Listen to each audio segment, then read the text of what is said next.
It's an honor to be here tonight at the EDCO Research Conference, where we come together to explore innovative ideas and advancements in our fields. My name is Mr. Antonio Maderal. I am an international teacher here in Arizona, USA. Tonight, I am excited to present my research on elementary teachers, local officials, shared partnership, leadership towards community development program. This is my research at Philippine Christian University, Manila, Philippines.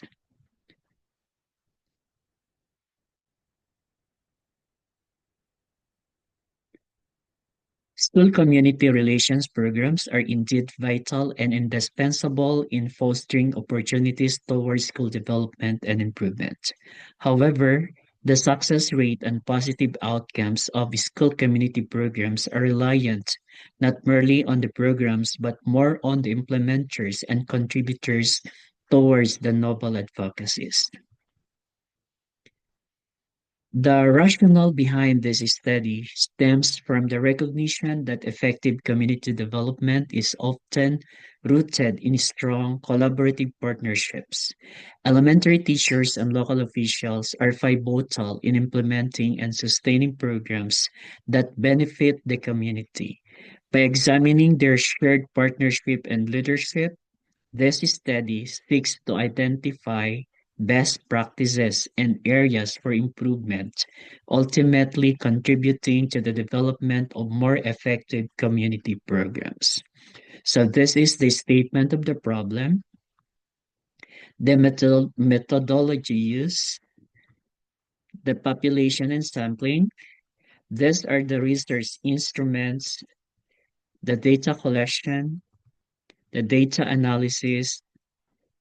So here we come with the results and discussions. So how do the elementary teachers and local officials in the Panganiban School District engage in shared partnership in terms of Brigada Escuela?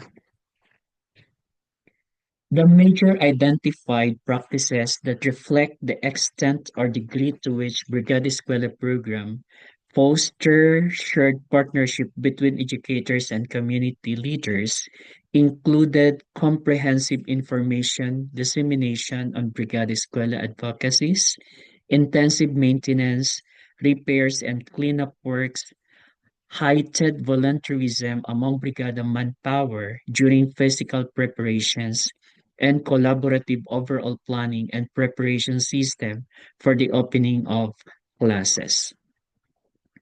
On the other hand, in terms of Brigada Pagbasa, it can be viewed that the major collaborative practices undertaken by the elementary teachers and local officials included the conduct of community-based collaborative remedial reading instruction for at-risk readers, promoting volunteerism in all school alliances in supporting community-based reading projects, adherence to MOA between schools and volunteers engaged in collaborative reading interventions, tapping multi-sectoral partners and stakeholders to serve as reading tutors and sponsors and direct and practical engagement and support system of community leaders in teaching reading skills to at-risk readers or learners.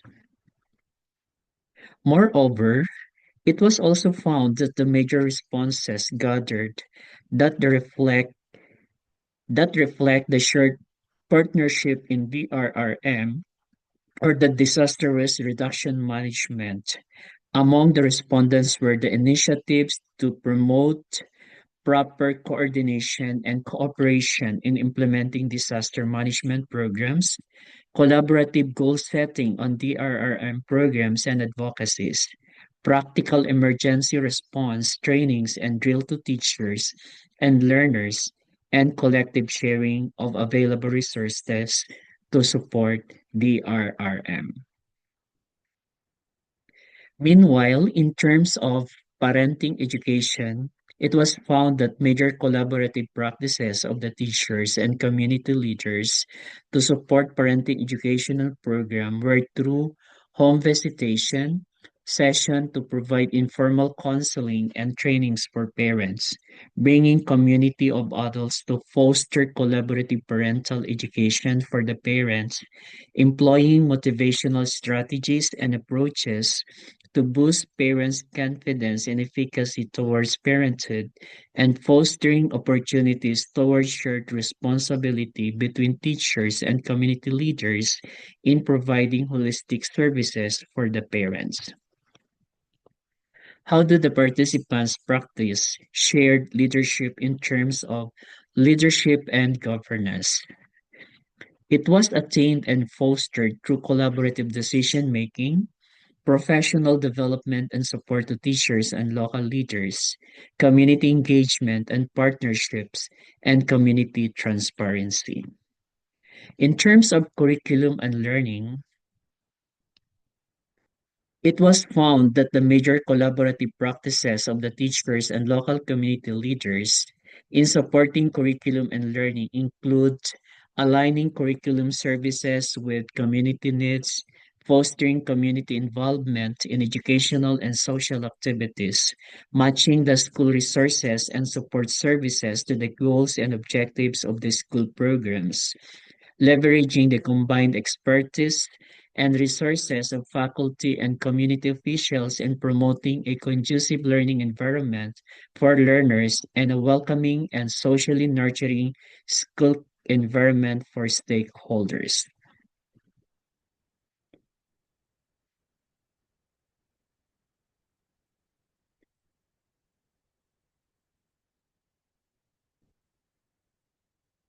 For accountability and continuous improvement, creating programs that provide frameworks and structures that encourage teachers and social officials to work together in a mutually supportive manner.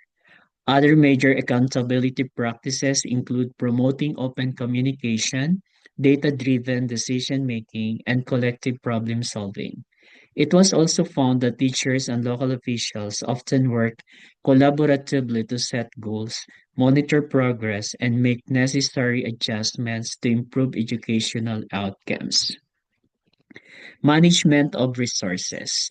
Joint efforts in planning, allocating, and utilizing resources effectively. Identify the needs of the educational institution and the community, and developing strategies for acquiring and managing resources such as finances, facilities, and materials. So these are the conclusions. The shared partnership between teachers and community leaders were reflected in Brigada Escuela through massive maintenance works and collective preparations. Meanwhile, in terms of Brigada Pagbasa, the highlight of the collaborative practices of the faculty and community leaders was stepping multi-sectoral partners in providing community-based remedial reading instruction and services for at-risk readers and learners. On the other hand, the shared partnership of the teachers and community officials in DRRM highlighted practical emergency response trainings and drill to teachers and learners, and collective sharing of available resources to support DRRM. Moreover, in terms of parenting education program, the shared partnership highlighted home visitation sessions to provide informal counseling and trainings for parents and promoting community of adults to foster collaborative parental education for the parents. The major shared leadership practices of the teachers and local leaders were reflected and executed mostly in terms of collaborative decision making, aligning curriculum services with community needs, fostering community involvement in educational and social activities, creating programs that provide framework and structures that encourage teachers and social officials to work together, and implementation of strategies for acquiring and managing resources such as finances, facilities, and materials. And last, the Develop Community Development Program or Plan highlighted collaborative interventions, practices, and innovations to foster enhancement in the shared partnership and leadership of the educators and community leaders. So these are the recommendations and the references being used in the conduct of this study. So that's all for tonight. Thank you very much for having me for this presentation. God bless you all.